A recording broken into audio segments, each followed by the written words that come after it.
Сайн байна уу? Дорнод аймгийн ерөнхий боловсролын хангуй сургуулийн бага ангийн багш Жавцмаа байна. Би та бүхэндээ минутын хүч явцын үнэлгээг хэрэгжүүлэх арга зүйн санааг танилцуулъя. Энэхүү явцын үнэлгээний арга нь суралцагчдын ойлголтыг хэмжих, суралцах чадварыг баттгах хурдан төвлөрсөн арга юм а. Энэ аргыг хичээлийн эхлэл болон төгсгөлд сурагчдад дөнгөж судалсан материалтай холбоотой асуулт хариултыг 1 минутын хугацаанд явуулна. Минутын хүч явцын үнэлгээний аргын онцлог нь анхаарал хандуулсан асуулт, түүндээ шууд хурдан бичсэн үгээр хариулсан хариултыг авна.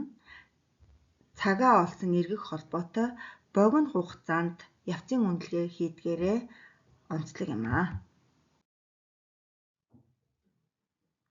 За минутын хүч аргын давуу тал нь багш суралцагчдын ойлголтыг агшин зүрийн дүр зургийг авч буруу ойлголтыг цаг алдалгүй арилгадаг. Мөн суралцагчид үйл явц дээр нь үнэлнэ гэдгийг мэдэж байгаа тул идэвхтэй анхааралтай байдаг. Суралцагчдын саяхан сурсан зүйлээ эргэн санаж амьдралд хэрэгжүүлэхэд түлхэц өгөх замаар суралцах чадварыг баттгадаг. Суралцахуйн тодорхой зорилтонд тулгуурласан заавар арга барилыг аль ч хичээл, аль ч ангийн түвшинд ашиглаж болдгоороо давуу талтай юм а. Энэхүү явцын үнэлгээний аргачлал нь эхлээд асуултаа тавина.